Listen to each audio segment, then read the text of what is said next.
$1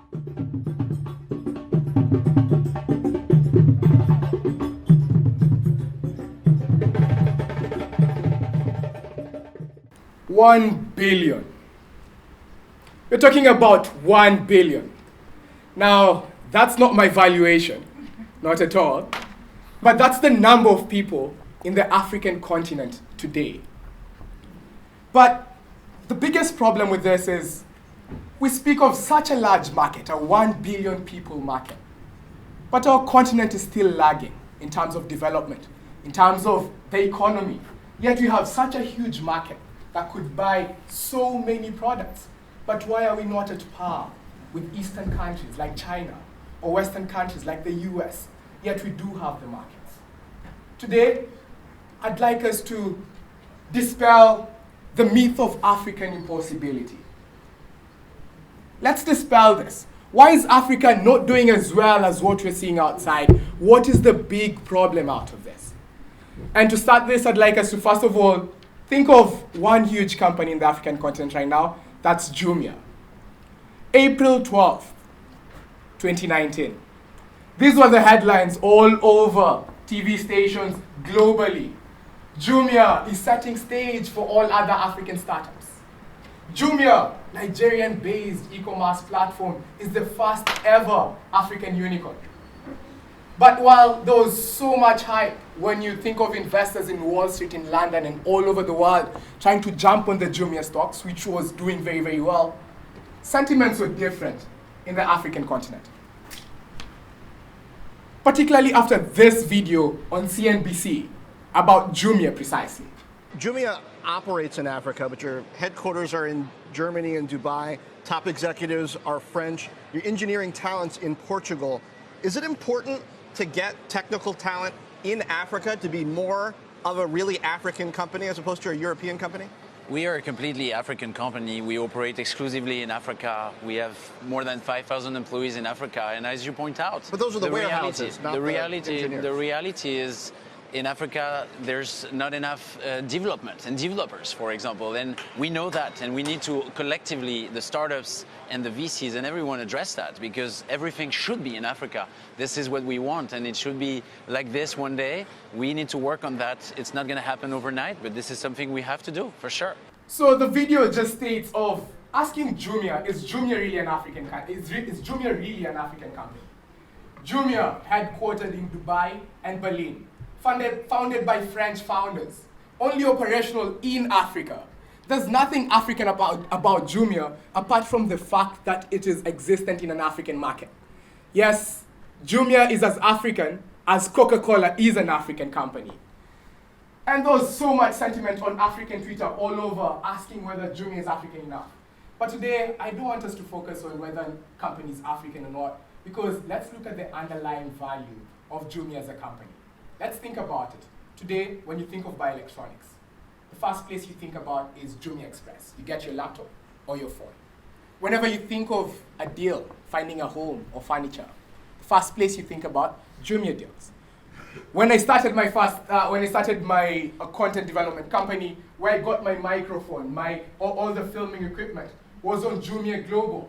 So no matter how much you say Jumia is as African as Coca-Cola, Jumia is adding so much value in the African market, whether we like it or not. But the most disappointing thing, actually not disappointing, the most interesting thing was that it's not just a Jumia phenomenon. I decided to go do my research on African companies doing well. African companies that have attracted over $5 million worth of funding. And I came up with a very huge list of companies all over. But today I want us to focus on the Silicon Savannah of the African continent, and that's East Africa. So out of all these companies, the likes of Tala, Cellulant, Swivel, Golix, you've all heard about them. A huge percentage of investor cash, the biggest percentage, went to East African companies, with Kenya being one of the most investable companies over there. But out of all these companies receiving $5 million plus, I decided to look at the founding team, and only 2 of these were the companies with local founders. Yes, there's so much innovation in our local African market, But a lot of this innovation is by expatriate founders who travel miles away to come identify a need in the African market and actually solve it for us. Now, today, I'm not doing any critique against expatriate founders. In fact, we should be very glad that someone would come from miles away, seeing the market opportunity of our African economies. It shows just how much opportunity there is over here. The biggest problem is, why aren't we seeing this value as much as they are saying it? What if both expatriate founders and we ourselves were all entrepreneurial enough to come and start solving problems for ourselves? Statistics by Village Capital show that over 90% of venture capital went to expatriate founders in East Africa. 90%. That means only 10% of our market is actually built by us. Now, I'd like to say that there's a lot of Kenyan entrepreneurs out there, there's a lot of African entrepreneurs out there adding value, and we've seen, we already have Cellulant, and Africa is talking. So we have the ability, just as expatriate founders, to make companies that add value to our markets. And I'm not saying that we're not entrepreneurial enough, we're just saying that the stats are against us. But what exactly should we be doing, not as a nation, but as a continent, to start channeling our energy towards innovation, to start solving our own needs? So today, I started discussions with friends, with family members, with friends of family members, trying to find exactly what is keeping us aside from this innovative culture, trying to find exactly what's the problem, what are those small petty things that we could all avoid that could make us add more value to the market. What's this that's still leaving us on the biashara ndogo conundrum, where all you do is start a small business, small kiosk, 15 years down the line, you still have the same small kiosk, and all it does to you is probably give you cash on Christmas. What's up with us still being in the Serikali Saidia era, where every small problem we see, we think of government help, government help, government help. What exactly is this? And I came up with 3 ways, 3 petty things that are putting us aside from that sort of innovation, that are still putting us as part of that 90%. Why are we still the economic dog that didn't bark, and how can we make ourselves bark again? First petty thing I found was the aspect of pastapreneurship, tenderpreneurship, and wanterpreneurship. Pastapreneurship.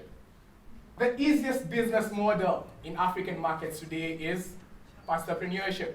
All you have to do is buy a 10,000 shilling speaker, look for a field somewhere, start preaching, and after 4 hours, ask for offering. If they don't give you offering, you can cast them out. Now, let me just make a disclaimer. There's a lot of legitimate pastors out there, very much legitimate, but there's a growing crop of people who just didn't find the lack economically. And the first thing they think about is, how can I start a quick thing to lie to people? And we're seeing that in slum areas, where someone just starts a small slum and makes it a church daily.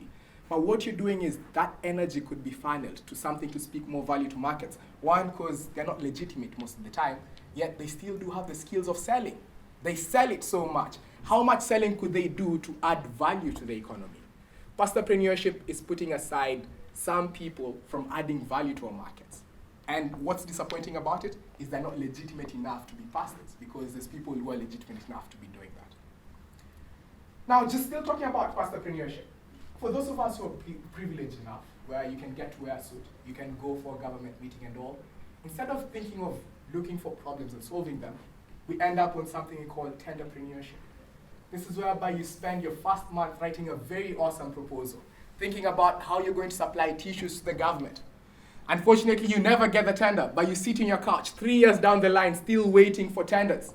You're not actively innovating to find problems worth solving, but you're throwing yourself in a field that's already filled, trying to get small tenders. And if you're lucky enough to know someone in government, well and good. If you're not, you keep staying there, being part of the economy that's not adding as much value as we would want to be added. And then there's a third category of us, and we call them the dreamers. These are the dreamers because they can come up with very gracious ideas. They're all there about ideation, but the problem is ideation without creation. You come up with a wonderful idea, but 3 years down the line, no product. You're scoring all TV interviews, talking about how you're going to make Africa change, how you're going to make Africa great, how this product will change and make the world a better place. But we never see the service, we never see the product. 3 years down the line, it's always talk, but no execution. But if we all decided to avoid such 3 things and start focusing on that innovation, then probably we'd be going somewhere in terms of African development, in terms of African economic growth. Now, a second big issue for most of us is the whole myth that there's no big money in Africa. Yes, this is Africa, we're a third world economies mostly, there's definitely no big money in Africa. Now let's look at one company that came to our continent 10 years ago. Actually not 10 years, it's actually 15 right now. Java Coffee. Java Coffee is one of the best retailers when we think of coffee right now in the East African market. It's expanding globally. Java came onto the market. 3 expatriate people who are working in South Sudan decided to just start a coffee house for people who loved coffee. The first 10 years, all they had was 10 stores. They were not growing more than that. And then they grew to doing 10 stores per year. That's after the first 10 years. So they started seeing that market value. Today, as I speak, they were acquired by over $100 million by a Dubai-based company. So the big question is there money in Africa or there isn't? But whether you tell yourself there isn't, we have companies in our markets showing exactly how much value our markets speak. And the mere fact that we still have a lot of founders or companies trying to penetrate the African market shows that Africa is big money. And that's money that you could tap if you just take your time and start working on that innovation. Now, the last thing we all have that throws us off innovation is taking comfort in discomfort. One huge example is the Nairobi water crisis. On March 22nd, 2016, it was posted on Nation Media and other major media houses that Nairobi will be undergoing water crisis, where we'll start receiving water 2 days in a week. Now, we all complained for the first 2 weeks, the first few months, we were all saying this can't happen and all. But 3 months down the line, we were all silent. It became normal. It's become normal that whenever we experience a problem and it persists for so long, we never think of solutions, but we say it's normal. It's okay, that's how things are. And no one's actively looking for a way to solve it. What would we do if we actually started seeing the discomfort and saying it's not normal, we can do something about this? Then we'd start working on innovation to change this. Now today, my biggest plea is to speak to you guys over here. What skills do you have personally that could add value to that African market? Why are these 3 things putting us away from adding so much economic value?